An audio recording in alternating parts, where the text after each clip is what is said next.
হবে হবে তারপর ফলটা এটাই। দেখুন আজকে আপনাদের এখানে দিনে 3 বার ভাদ্র পরিক্রমা হচ্ছে, তাই ঠাকুরকে নিয়ে মানুষ মাতোয়ারা হবেই না কেন? কারণ ওই যে বললাম, মানুষ মানতে শুরু করেছে, তাই মানুষ জানতেও শুরু করেছে। আজ আমাদের আচার্যদেব সেই কথাটাই বোঝাচ্ছেন যে বারবার তিনি আমাদের বুঝিয়ে দিচ্ছেন। সুতরাং যদি আমরা দেওঘরে যাই বছরে অন্তত একটা বার, তাহলে কিন্তু আমাদের দৃষ্টিটা খুলে যায়। তাই আমাদের মানাটাই হচ্ছে সবচেয়ে বড় কথা।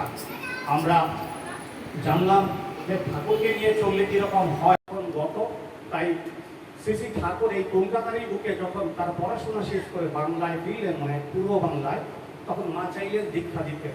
তো ঠাকুর মা লিখলেন সরকার সাহেবের কাছে চিঠিতে যে অনুকূল বাড়িতে প্রসাদ যা কিছু এমন দুটি মানুষকে দিয়ে শ্রী শ্রী ঠাকুর করলেন যাদের সমাজের চেহারা ভালো ছিল না। তার নাম ছিল অনন্তনাথ রায় আর কিশোরী মোহন দাস। পরবর্তীকালে শ্রী শ্রী ঠাকুর তার নাম দিলেন অনন্ত মহারাজ। আর কিশোরীটাকে ঠাকুর ডাকতেন ডাক্তার বলে।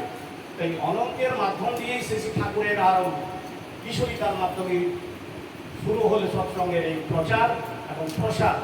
তখন তার মাতা মনমোহিনী দেবী ঠাকুরকে বাধা দেন যে তুমি এই সমস্ত লারে লাপ্পা ছেড়ে সঙ্গে বললি, যারা দিন ভর নেশা গাঁজা খেয়ে পড়ে থাকে, সমাজে ছি ছি করছে অনুকূলকে ওর বিষয়ে। তখন তিনি বলেছিলেন, মা দেখে নিস যে কার পাল্লা ভারী, আমার না ওদের। তাই প্রমাণিত হলো যে ওদের পাল্লা ভারী নয়, ঠাকুরের পাল্লাই ভারী। প্রমাণ তো আপনারাই বসে আছে। তাই ওই যে অনন্ত বা কিশোরী, তারাও বদলে গেল। ঠাকুর অনন্তকে এমনভাবে প্রচার করে দিলেন যে কি অনন্তের কোয়ালিফিকেশন ছিল মাত্র ক্লাস 4। এর মধ্যে যে কোয়ালিটি আছে, সেই বৈশিষ্ট্যের সঙ্গে ওই মেয়েটির বৈশিষ্ট্য দুটি মিলে মিশে গিয়ে যে চলে, সেটাকেই বলা হয় বিবাহ। আর আজকের বিবাহ কি হচ্ছে, একটি ছেলে আর আপনারা, আমি যাচ্ছি না, সময় হয়ে গেছে। এটা কিসের জন্য করো? শ্রী শ্রী ঠাকুর সবচেয়ে বেশি আফসোস করেছেন যদি যে বিষয় নিয়ে, সেটি হচ্ছে আমাদের বিবাহ নিয়ে যেত। তাই আমি বড়জোরে সবাইকে রিকোয়েস্ট করছি, প্রত্যেকে কিন্তু আপনারা একটু কেয়ারফুল হন। আমরা গরু ছাগল ভেড়া সব কিনতে কিন্তু ওগুলো দেখে দিই। আম কিনতে ভালভাল দেখছি, এটা হিংসা করতো। অমুক কিনতে গাড়ি কিনতে, গরু কিনতে, ছাগল কিনতে সব বংশ, কুকুর কিনতে পর্যন্ত দেখছি, কিন্তু নিজের ক্ষেত্রে কিছু অ্যাপ্লাই করলাম।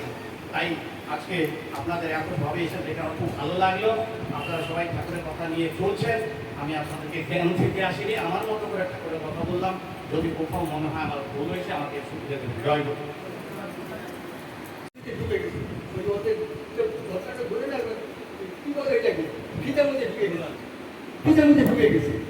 এখন আমাকে টান মারছে, আমি যেন আমাকে নিয়ে চলে যাবে, আমার কথার কোনো উপায় নাই। আমি তখন বললাম, ঠাকুর আমি যদি মরে যাই এই হাতি কি করে করবো? আর সমস্যা আমরা অহংকার দেখতে পারিনি, মানুষের সঙ্গে কিভাবে